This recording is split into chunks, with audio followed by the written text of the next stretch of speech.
For developers that departed Telltale Games in the years leading up to the company's turbulent end have rejoined forces, this time as the freshly founded indie game developer AdHoc Studio.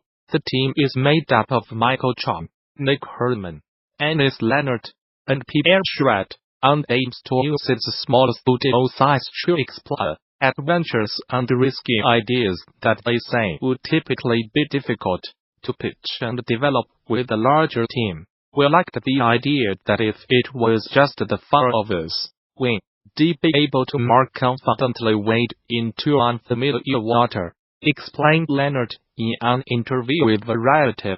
Though Chong departed Telltale in 2016 and Herman, Leonard, and Schratt left in early 2017, the four had discussed starting a studio of their own, while still at Telltale. Now, just a few years later, each has left positions at companies like Night School Studio and Ubisoft to found AdHoc. So far, the studio has not announced any projects or partnerships, but conversations from that full interview outline how the team wants to create interactive experiences, potentially even FMV games, that appeal to a similar audience as Bandersnatch, Netflix's recent foray into choose-your-own-adventure-like programming, making interactive experiences with real actors on the screen, is something we have always talked about.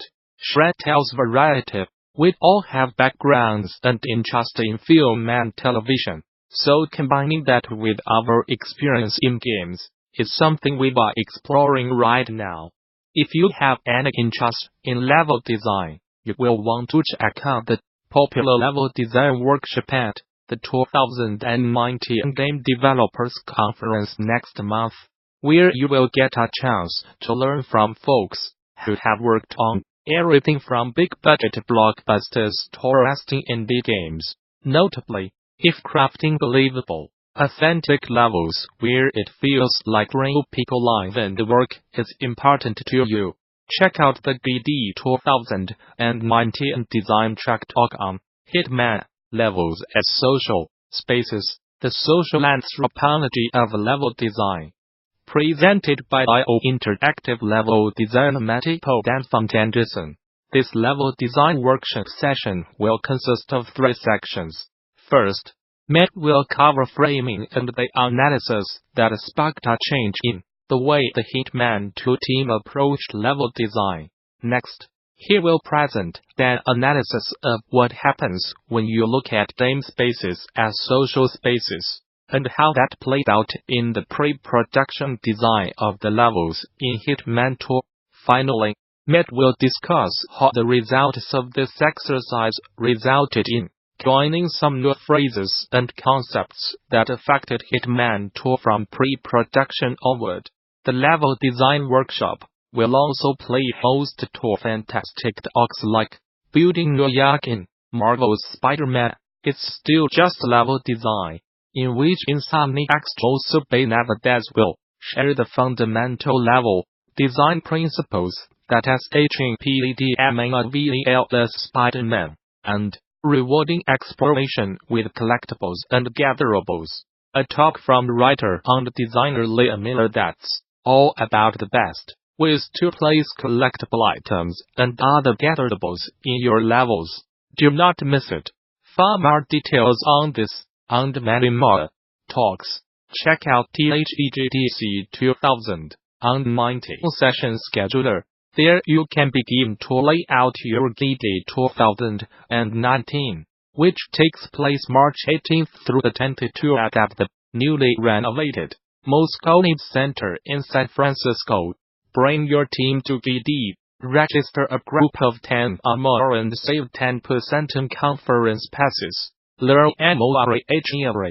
For more details on GDC 2019, visit the show's official website, or subscribe to regular updates via Facebook, Twitter, OS. Gamasutra and GD are sibling organizations under parent company Informa, Vivox.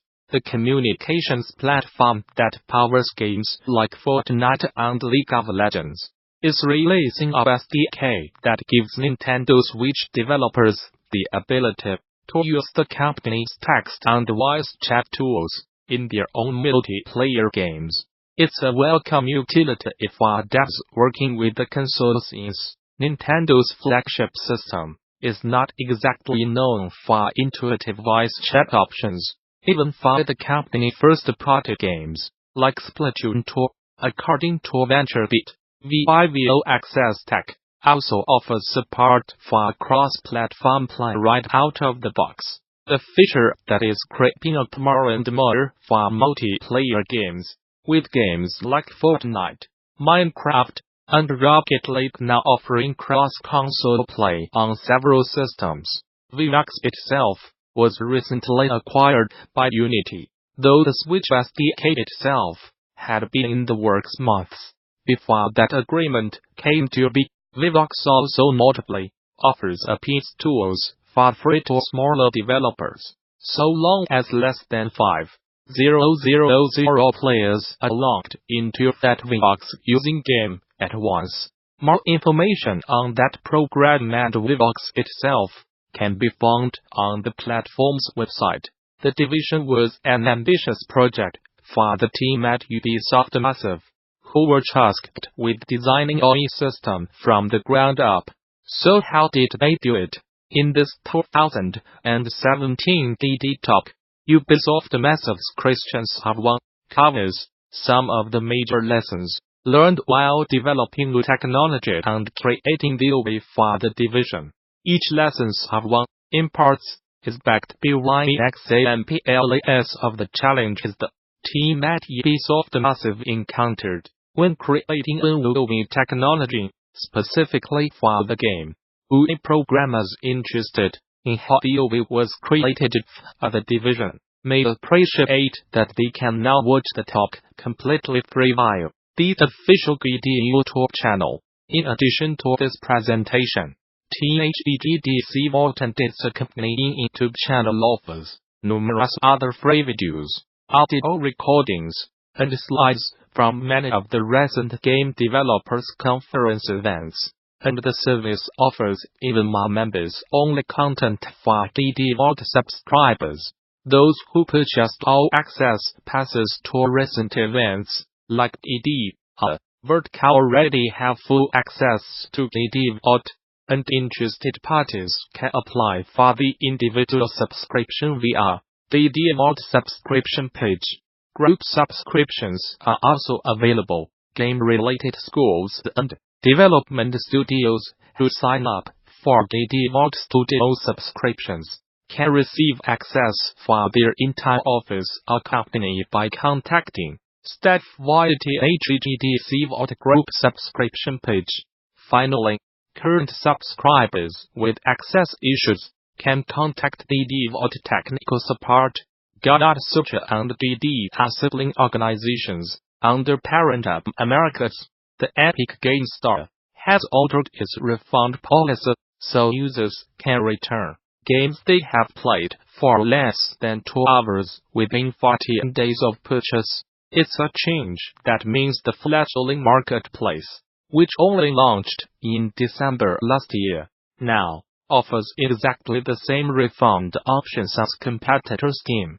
Epic's Director of Publishing Strategy, Sergey Galyankin, who some of you might know as Steam Spy, announced the policy change on Twitter, explaining users seeking a refund will have to apply through player support while the team works on a self-service solution.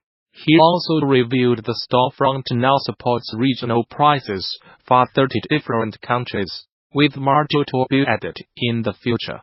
The Epic Game Store has been making waves since being unveiled last year, and has been praised by games developers for offering a universality 8% revenue share. Although it only featured a handful of titles at launch, more have been added in the weeks since, and Epic claimed a big scale-up last week. Their new BISOFT revealed that it would only be launching the PC version of the division. still on our play, and the Epic Store, making it one of the first big-name releases to skip Steam in favor of the nascent marketplace.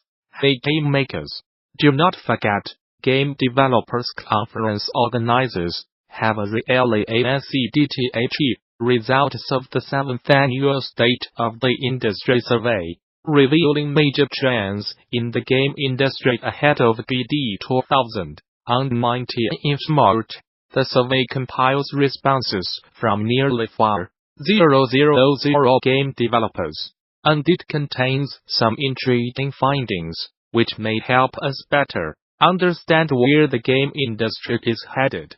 Notably, last week we highlighted the fact that only half of the data surveyed think game industry workers should unionize, though only 21% of respondents thought they actually will. We also saw that many devs do not feel Steam justifies its sizable 30% cut of revenues. But there is a lot more interesting data in the full report, including some detailed breakdowns of how devs feel about the various consoles on the market today. Today, we'll dive a bit deeper to look at how devs are feeling about Nintendo's new console, and how well they say their games perform on it relative to other platforms. The State of the Industry Survey is the 7th entry in the ongoing series of yearly reports and serves as a snapshot of the game industry.